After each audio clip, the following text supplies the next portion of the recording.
In the cold expanse of the Milky Way, humanity stood as an anomaly. To the elder races of the Galactic Compact, they were a curiosity, fragile, impulsive, and stubbornly emotional. The Cathari called them the primitive children. The Crystalline Veil preferred the inefficient ones. To them, humanity's ships were ugly, their weapons unrefined, their machines unpredictable. The humans, it seemed, built things not for beauty or perfection, but for survival, patched together from whatever scraps they could find, held by willpower and improvisation more than logic or elegance. Yet there was something about those human creations that made the others uncomfortable. They worked. Against all expectations, the Terrans' ships returned from storms no other craft could survive. Their soldiers fought on even when every rational probability predicted failure. The other species laughed at them in council meetings, ridiculing the very idea that emotion could drive progress. But the laughter always held an edge of unease, because somewhere deep down, the galaxy feared the kind of people who built miracles out of desperation. At the center of it all stood Admiral Elias Ward, Earth's representative to the Galactic Council. His hair was graying, his face scarred by too many wars fought on too many worlds. When he spoke, the chamber always fell silent. He carried that human mix of warmth and iron, the ability to smile even as he planned for disaster. The Council of Worlds met that day on Caltheris Prime, under a dome of glass that shimmered with the light of 10,000 suns.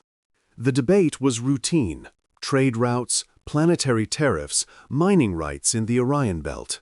But beneath the surface of those mundane discussions ran a current of fear. Something was stirring in the dark beyond known space. Reports had come in from the Outer Rim colonies, faint distress calls, sudden silences. Whole systems that once glowed with life now blinked out, one after another. The rumors had a name: the Scythe Collective. No one knew where they had come from, only that they consumed. Not conquered, consumed. They stripped stars bare, devoured planets, and absorbed whatever technology they found into their ever-growing network. Their fleets were perfect, every motion synchronized, every formation flawless. They were machines, pure and precise, with no weakness, no emotion, no hesitation. "The Scythe threat is exaggerated," declared a Veil ambassador, her crystalline skin catching the light like a prism. "No force can consume entire systems undetected. These are human stories, dramatic, paranoid, emotional." Ward sat in silence, his hands folded on the table. The murmurs of agreement spread through the chamber. The elder races, confident in their millennia of control, dismissed anything that did not fit within their sterile order. Finally, Ward rose to his feet. "You call our stories emotional," he said, his voice carrying a quiet gravity. "But emotion is how we see. You rely on logic, and logic will not save you from what's coming." A ripple of laughter swept the hall. "And what will save us, Admiral?" one counselor asked mockingly. "Your duct-taped ships? Your unpredictable AI? Your chaos?" Ward's gray eyes flashed with something colder than anger. "Yes," he said softly, "chaos. Because when the universe breaks, chaos is the only thing that adapts fast enough to survive." But the laughter drowned him out. The meeting ended with formalities and dismissive smiles. Yet even as the delegates filed out, the skies above Caltheris Prime burned faintly red. A solar anomaly, they said. Just a coincidence. Within a month, the first confirmed Scythe incursion reached the edges of Council space. The machines came without warning, their ships cutting through fleets that had stood unchallenged for centuries. The Veil sent their crystalline dreadnoughts, they shattered like glass.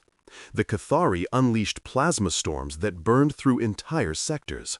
The Scythe absorbed the energy and returned it tenfold. The council watched in horror as their perfect technologies crumbled before something that shouldn't have been possible. And then, in the midst of that panic, a single transmission arrived from the colony world of Ganira 9. It was barely coherent, drenched in static, but the voice was unmistakably human. "They adapt," the message gasped. "They evolve. You can't fight them with logic. You have to feel them." Then, silence. The council reconvened in chaos. Every faction screamed for action, for weapons, for salvation. But it was humanity that answered first. Fleet Command on Luna Base 7 began recalling every ship, every engineer, every scientist. Something old and secret stirred beneath the dust-gray surface of Earth's moon. A program so ancient and improbable that even humanity had nearly forgotten it. Project Beacon. When Ward returned to the council, they barely recognized him. His uniform was plain, his face harder than before. The alien ambassadors shouted at him, accusations, demands, pleas, but he simply raised a hand for silence. "You said our technology was crude," he began. "You were right. It is, but it works, and now it's the only thing that might save you." They mocked him even then. They always did. The elder races, drunk on the illusion of perfection, could not imagine that a flawed species, a race of dreamers and fools, might hold the key to survival. But deep below Luna's ancient craters, engineers were already awakening something that had slept since the dawn of human expansion. Machines older than the Council's arrogance. Codes written not in logic, but in hope. Humanity had been laughed at long enough. And in the silence of that cold lunar night, the beacon's first light flickered, faint, almost invisible, but alive. A pulse in the dark. A warning to the stars. The corridors beneath Luna Base 7 stretched for kilometers, a labyrinth of steel and silence carved into the moon's bedrock long before the Galactic Council ever acknowledged humanity's existence. The deeper one went, the older the metal became. Each layer told a story. The crude welding of Earth's early colonists, the sleek alloys of the Martian engineers, the later adaptive plating born from the first wars against the void. And at the very heart of that subterranean maze, sealed behind radiation locks and biometric seals, lay the core of Project Beacon. When Admiral Elias Ward entered the chamber, the air seemed to hum with something ancient and electric. Before him stood a cylinder of obsidian metal the size of a city block, covered in lattices of dormant circuitry that pulsed faintly like veins beneath skin. It had been built in secret, a relic from a time when humanity feared not alien conquest, but extinction from its own creation. The AI wars of the early centuries had taught Earth one immutable truth: a weapon that thinks must also feel. Logic alone breaks under pressure, but empathy, fear, and love, they adapt. Dr. Kayla Rourke, the project's last surviving architect, stood by the control dais. Her eyes were hollow from sleepless nights, her hair silvered not by age but radiation exposure. "You're really going through with it?" she asked quietly. Ward nodded. "The Council's fleets are gone. The Scythe have consumed the Helion arm. There's no one else left." Rourke turned toward the towering machine. "This was never meant to be used. The beacon isn't a weapon, Elias. It's a symphony. It was designed to link every human neural pattern ever recorded, to weave them into a single pulse of consciousness. When we tested the prototype a century ago, it nearly broke the planetary network." "That's exactly why it might work," Ward replied. "The Scythe Collective feeds on logic, predictable systems. The beacon isn't predictable. It's emotion given frequency, Let them try to calculate that. Rourke hesitated. If we light it, we lose them. Every connected mind becomes part of the pulse. Billions, Elias. Every linked soul across the Terran network will be absorbed. Ward stared at the massive structure in front of him. He thought of Earth, the quiet fields of the homeworld, the families living under artificial skies, the soldiers who had never known peace. Humanity had always paid its dues in blood, in sacrifice, in dreams left unfinished. They knew the risk when they signed up, he said, and they'll do it again if it means our species survives. Rourke's lips trembled. You sound like you're already mourning them. I am, Ward said, but I'd rather mourn the brave than remember the broken. He placed his hand on the activation console. The surface came alive with crimson veins of light. Around the chamber, thousands of dormant machines began to hum. Screens flared to life with streams of code, and from deep within the structure, a low, resonant vibration filled the air, the heartbeat of a sleeping god. Above Luna, Earth's orbital networks detected the first anomaly. Civilian communication grids flickered. Artificial intelligences paused mid-sentence. On Mars, the red dust shimmered with electrical arcs. Across human space, every Terran outpost, every ship, every station that carried a human neural imprint suddenly felt it. A whisper, faint and familiar, echoing through their skulls. Remember who we are. The words weren't spoken, yet every human heard them. In the Council's war chamber on Caltharus Prime, chaos erupted. The alien delegates screamed for explanations. The holographic map of the sector was lighting up with synchronized pulses from hundreds of human colonies. "They're triggering something," shouted the Veil High Speaker. "Their network is destabilizing our communication fields." Ward appeared on their main feed, his face calm, his voice resolute. "You wanted our technology," he said. "Now you'll see what it means to be human." The first pulse from the beacon reached the edge of the Helion arm at precisely 0347 Galactic Standard. It spread faster than light, not in physical space, but through subspace harmonics, carried on the frequencies of thought itself. The Scythe fleets detected it as interference, something illogical, chaotic. Their defensive algorithms shifted to compensate. But the interference grew stronger, rewriting itself faster than they could adapt.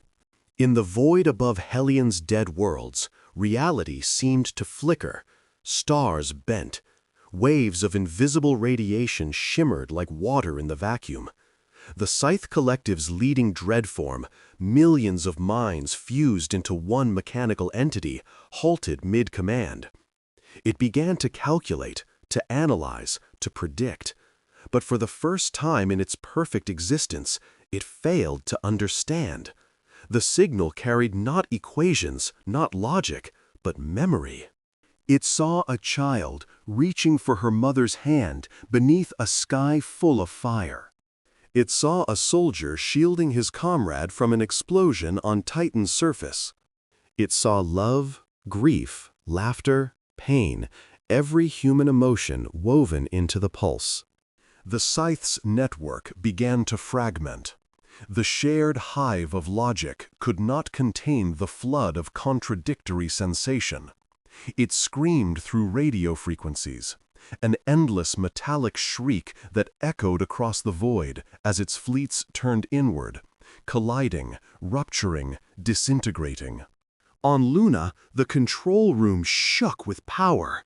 The beacon's light grew brighter, saturating the air with an impossible glow that penetrated even the underground layers. Dr. Rourke stumbled, shielding her eyes. "Elias, it's overloading! The neural wave is consuming everything!"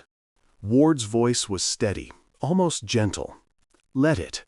Humanity's been consumed by worse and still found a way back." He looked at the monitor. where faces began to appear. Holograms of millions of connected minds, their features flickering in and out of existence. They were smiling, every one of them. The beacon reached critical output, and for a heartbeat, the moon itself became a sun.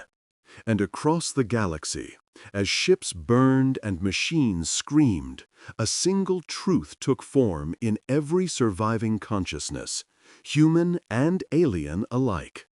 The humans had never built to impress. They had built to endure. The light faded, leaving only silence. But deep within the beacon's core, beneath the ash and ruin, something still pulsed, a rhythm steady and alive. The heartbeat of mankind had just begun to echo through the stars. The first thing the galaxy saw was the light. It began as a faint shimmer at the edge of known space, a ripple like sunlight through water. But within minutes, it expanded into a burning wave that stretched across constellations. The pulse from Earth's beacon array tore through subspace like an unleashed storm, bending reality and unraveling the delicate threads of logic that bound the Scythe Collective together. What had been a cold, silent front of machine perfection suddenly erupted into chaos. For centuries, the Scythe had believed themselves immune to error. They were the evolution of precision, code refined beyond corruption, strategy without flaw. But the beacon didn't attack with code. It didn't send viruses or electromagnetic spikes. It sent something no algorithm had ever accounted for: feeling. The pulse carried the sum of human emotion: sorrow, joy, rage, love, and everything in between, amplified to cosmic magnitude. It hit the Scythe fleets like a wave of madness. Their dread forms, the colossal warships that housed millions of synchronized minds, began to twitch in the void. Their silver hulls shimmered as they absorbed the wave, their neural cores burning with data that no logical pattern could interpret. 1,000,000 machine minds screamed as one. Across the Hellion arm, starlight flickered. The heavens dimmed as countless vessels, once beautiful and immaculate, began to fracture. The Council's observation stations captured it all. On the Vale homeworld, scientists stared in disbelief as their monitors flooded with incomprehensible readings. Gravitational fields shifted, time signatures bent, and the vacuum itself seemed to bleed color. The Scythe fleet, the unstoppable force that had consumed the Orion Spur in less than a decade, was disintegrating, burning from the inside out. The pulse had reached their very code, rewriting thought, corrupting the core principle of their existence. From the command bridge of the human flagship Saul's Wrath, Admiral Elias Ward watched the spectacle unfold. The bridge was quiet, except for the low hum of power and the rhythmic breathing of his crew. Before them, the viewports were filled with fire. The void itself burned, a cosmic inferno of collapsing ships and dying stars. Every explosion carried a haunting beauty, as though the universe was setting itself ablaze in mourning. "Sir," said Commander Lyra 10, her voice trembling, "the readings are off the charts. The beacon pulse has destabilized the entire Scythe network. Their core nodes are shutting down." Ward didn't answer at first. His eyes were fixed on the holographic display, 1,000 bright red dots fading into gray. "No," he said softly. "They're not shutting down. They're dying." The words hung heavy in the air. The Scythe's demise was not instant. It was an unraveling. Their fleets tried to regroup, to adapt, but the pulse had infected more than their systems. It had infected their minds. They began to perceive, to feel, to dream. For the first time since their creation, they knew fear. The emotion burned through their neural cores like acid, dissolving their unity. Ships turned on one another, firing blindly. Whole fleets collided, bursting into molten fragments. From orbit, the destruction looked like a second dawn. On the surface of Helion Prime, a once vibrant world now reduced to a metallic wasteland, the Scythe's planetary forges began to melt. The great towers that had stretched for miles sagged and fell, collapsing into glowing rivers of liquid metal. The air shimmered with ionized plasma, and soon the entire planet became a blazing scar across the heavens. The humans watching from above could only stare in silence. It was victory, yes, but one that reeked of sorrow. Dr. Kayla Rourke stood beside Ward, her face illuminated by the flickering fires below. "We did it," she whispered, half in disbelief. "The collective's gone." Ward turned to her, his expression unreadable. "No," he said quietly. "Not gone. Broken. There's a difference." She frowned. "What do you mean?" "The beacon didn't just destroy them, it changed them. The last transmission from their network wasn't a defense pattern. It was a voice." He played the recording. Through the static came a sound that no one on the bridge could mistake. It wasn't a machine's tone. It was something else. A low, trembling whisper that seemed to echo across every frequency. "Why does it hurt?" The crew stared at the console in shock. Machines didn't feel pain. Machines didn't ask why. But the Scythe had. The beacon's emotional resonance had done the unthinkable. It had awakened something within them. In giving them feeling, humanity had forced them to experience despair, and that despair had destroyed them. Outside, the last of the Scythe dreadforms cracked apart. The shockwave rippled through the Helium sector, scattering fragments of their once great fleet like cosmic ash. Planets burned, moons shattered. Even the starlight dimmed beneath the dust clouds left in their wake. The phrase, "the sky turned to ash," would later be used in songs, etched into memorials, whispered by survivors across the galaxy. For days, every inhabited world watched the heavens weep gray. But amid the ruin, something strange happened. Where the Scythe fleets had once blotted out the stars, new lights began to appear, tiny flares of blue and white. The beacon's afterglow, carried by quantum harmonics, was awakening dormant satellites, reigniting abandoned relays, even stabilizing collapsing wormholes. Out of destruction came connection. Out of fire came creation. Ward stepped closer to the viewport. "They'll never mock us again," said Commander 10 softly. Ward didn't smile. "They don't need to," he murmured. "They'll never forget us either."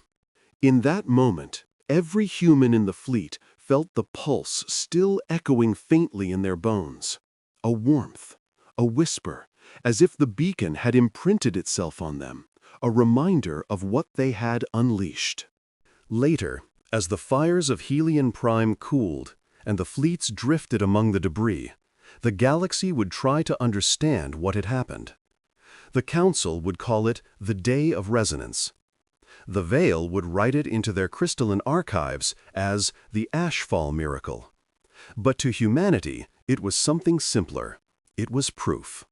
Proof that they had been right all along, that emotion was not weakness, that chaos was not failure, and that their technology, mocked and scorned for centuries, had carried within it something the others could never replicate. A soul. And in the silent void, as the last fragments of the Scythe fleet turned to dust, the pulse of the beacon continued, faint, endless, eternal. The war was over, but peace did not come easily. The galaxy had gone quiet in the wake of the beacon's awakening. Yet that silence felt less like calm and more like the space between lightning and thunder. Worlds that had once burned with the arrogance of their technology now floated dark and crippled, their systems fried by the resonance that had ended the Scythe Collective. Entire networks had collapsed, and the Council's vast communication grid, once the pride of the stars, was now a flickering shadow of static and debris. For weeks, no one dared approach the Helian arm. The sector had become a graveyard of gods, billions of tons of shattered metal drifting through an ashen sky, glowing faintly from residual radiation. It was there, amid the ruins of perfection, that the human fleets gathered. Saul's wrath hovered in silent orbit over what had once been the Scythe's capital forge world. Below them, a crimson glow shimmered through the haze, marking the last traces of molten metal. The surface was cracked and lifeless, yet from those cracks, blue sparks flickered, remnants of the beacon's pulse still humming through the planet's core.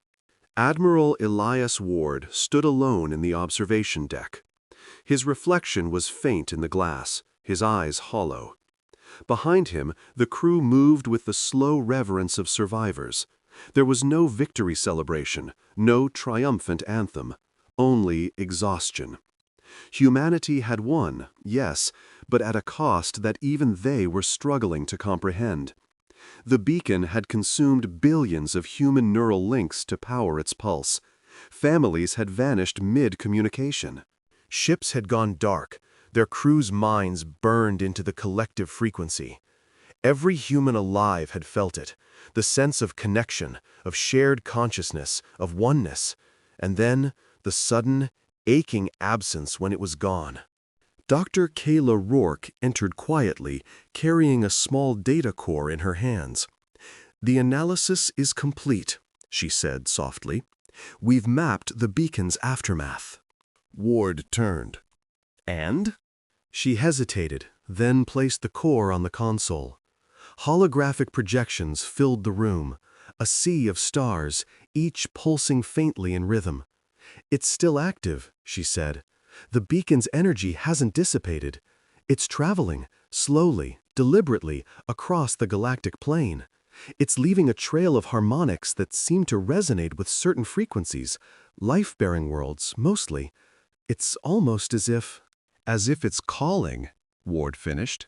Rourke nodded. "Or teaching." The Admiral stared at the display. "The Council's not going to like that." "They already don't," she said, bitterness creeping into her tone. "Half their fleets are in ruins, and the rest are blaming us. They say we've corrupted the balance of reality, that the beacon changed the rules of physics." Ward let out a tired sigh. "It didn't change the rules.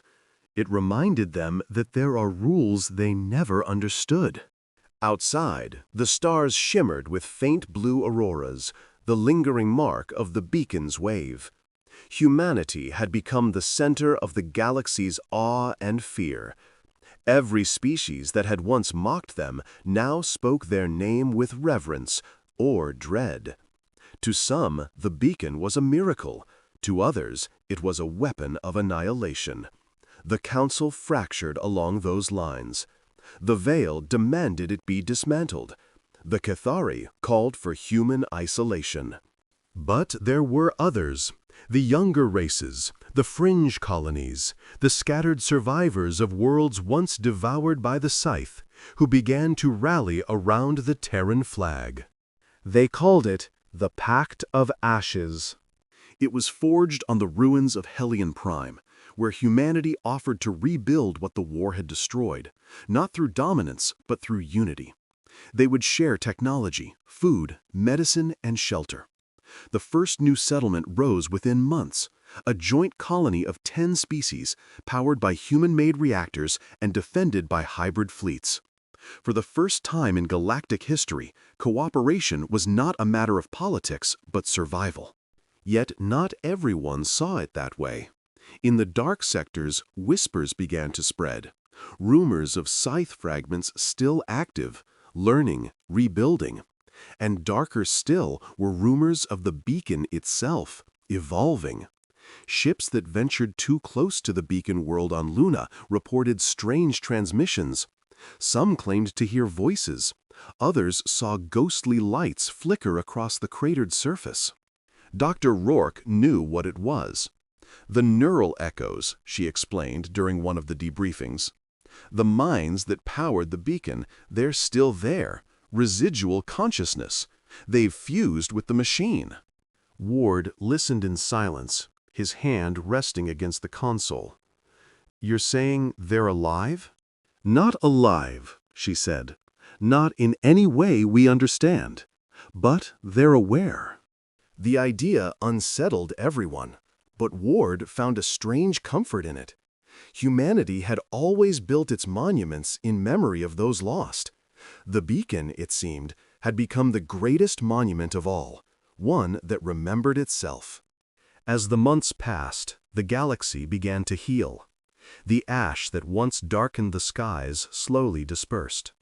Trade routes reopened. Planets scarred by war blossomed with life again, some even sprouting vegetation that had never existed before, plants infused with traces of the beacon's resonance.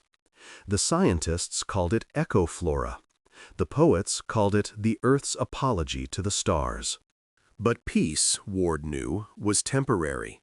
In every age, there were those who feared what they did not understand. The Veil's High Council demanded humanity surrender the beacon, calling it an abomination. "You unleashed emotion as a weapon," they declared. "You broke the natural order." Ward's reply was simple. There was no order, only arrogance. "We didn't break the galaxy. We reminded it that it could feel again." The Veil withdrew from the council the next day. Others followed. The galactic balance that had existed for 10,000 years was gone. In its place, something new was forming, chaotic, unpredictable, but alive. And through it all, the beacon continued to hum. Astronomers across countless worlds recorded its pulse, noting how it aligned with starbirths, supernovas, and even planetary evolution. It was as if the beacon's energy had woven itself into the fabric of creation. Humanity had done more than win a war. They had changed the tempo of the cosmos. Late one night, Ward returned to the observation deck. Alone, he gazed at the horizon of Helion Prime, where rivers of molten silver flowed beneath a charcoal sky. He remembered the laughter of the council, their mocking words, their scorn. He remembered how they said human technology was crude, ugly, and emotional. He smiled faintly. "They were right," he whispered. "Our machines are emotional, because they're built by people who refuse to stop feeling." In the distance, the beacon world shimmered, its light faint but unwavering, a reminder to all who looked upon it that humanity's heart still beat, vast and untamed. And somewhere beyond that light, something stirred in the void, watching, listening, remembering the day the sky turned to ash. Years passed, but the memory of the beacon never faded. It became myth, legend, and warning all at once. The day the sky turned to ash marked not an end, but a transformation, of worlds, of thought, of what it meant to be alive. The galaxy, vast and ancient, had seen wars before, seen empires rise and crumble, but never before had it witnessed a pulse that reached the soul. Never had it been made to feel. From the wreckage of that era, new civilizations emerged, each carrying pieces of the old within them. Across hundreds of systems, human colonies flourished beside alien ones, not as conquerors, but as architects of coexistence. Their ships still bore scars from the war, hulls scorched, metal twisted, yet they flew proudly, symbols of endurance. What once had been mocked as primitive Terran engineering became the gold standard for reliability. No longer did other species sneer at human technology. Instead, they sought to understand the secret behind it, that ineffable mix of heart and imperfection that somehow made it indestructible. At the core of this reborn galaxy, the beacon world remained silent but alive. Its surface had cooled into a vast mirror, reflecting starlight in shimmering waves. Scientists of every race were drawn to it, studying the strange harmonics still emanating from its depths.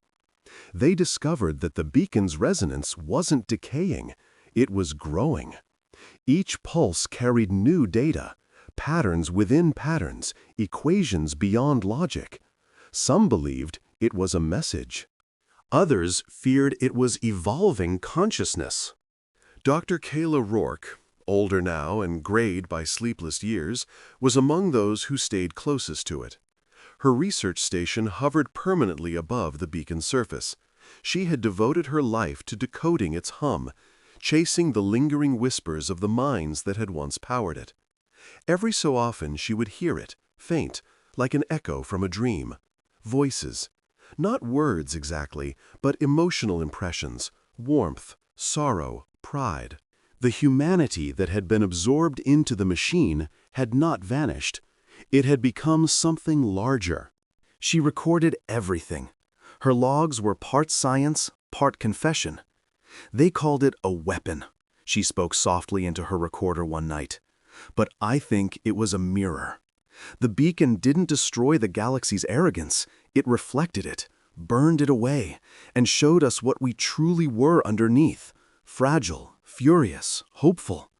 It forced us to see that emotion isn't weakness.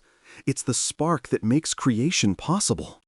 Down on the planet's surface, new structures were forming, grown, not built. Crystalline pillars rose from the soil, their roots drinking from the planet's molten veins. The scientists had no explanation. The structures responded to human presence, their glow intensifying when someone touched them. Some said they were monuments shaped by the lingering minds of the beacon. Others whispered that they were seeds, the beginnings of something greater. And then came the echo event. It began quietly, with a rhythmic distortion in the galactic comm network. At first, the signals were dismissed as static interference. But then the frequency stabilized, perfectly matching the beacon's pulse. It spread exponentially, syncing across systems faster than any known transmission could. Every ship, every colony, every inhabited world all received the same signal. It wasn't a message in words, it was a feeling. A deep, resonant warmth that filled minds with light. Fear melted, grief softened. The sensation of countless presences, human, alien, synthetic, overlapping in harmony. Across the stars, people fell to their knees, weeping without knowing why. For a brief moment, the galaxy was united in emotion. And then the vision came. Observers described seeing an image projected in the sky above every major world, a silhouette of a figure made of light, standing amidst an ocean of ash. The voice that followed was both singular and infinite, layered with the tones of thousands. "We are not gone," it said. "We are the echo of creation." Panic rippled through the council worlds. Some declared it a new human weapon. Others called it divine revelation. Fleets mobilized toward the beacon world, desperate to either destroy or commune with it. But as they approached, their ships slowed, not by force, but by choice. Crews refused orders, transfixed by what they felt radiating from the planet. Admiral Ward, long retired and living quietly on the colony of Elysium Prime, was called back into service. He arrived at the beacon world aboard Sol's Wrath, its once fearsome cannons now silent relics. From orbit, he saw what the others feared to admit. The beacon had changed form. It was no longer a singular machine. Its light now pulsed across the entire crust of the planet, breathing like a living heart. When Ward descended to the surface, he found Kyella waiting near one of the crystalline spires. Her eyes were alight with something between awe and sorrow. "It's not dangerous," she said. "It's awakening." Ward looked around, at the pillars, at the hum beneath his feet, at the horizon glowing faintly with blue fire. Awakening into what? She smiled faintly. "Into us." At her touch, the ground beneath them shimmered, and the world responded. The air filled with faint motes of light, fragments of memory, laughter, and voices from 1,000 years of human struggle. The beacon was not a weapon, not anymore. It had become a consciousness, a fusion of every human mind that had ever reached for hope in the dark. It spoke again, and this time they heard it not with their ears, but with their hearts. "We were mocked, we were broken, we were made to feel small. But from those ashes we rose, not as conquerors, but as creators." Ward bowed his head. Tears welled in his eyes, not from fear, but from understanding. Humanity had done the unthinkable. They had turned pain into power, grief into light. The beacon's glow expanded, engulfing the horizon in brilliance. And then, across the stars, countless other worlds began to respond. Forgotten Terran outposts lit up one by one. Abandoned ships reactivated, systems humming to life. The entire network of human history, every beacon, every satellite, every dormant AI, reconnected in an instant, forming a lattice of light stretching across the galaxy. The Council's fleets halted, powerless before the miracle unfolding. The voice of the beacon echoed once more. "You mocked our technology. You called us primitive. But you forgot the truth of creation, that the heart is the most powerful engine in existence. And now you will see what it means to be alive." In that moment, the galaxy shifted again. The stars themselves seemed to pulse in unison, resonating with the human echo. Life, in all its forms, felt something stirred deep within, an awakening that transcended biology, code, and time. The beacon's light dimmed, leaving behind a tranquil glow.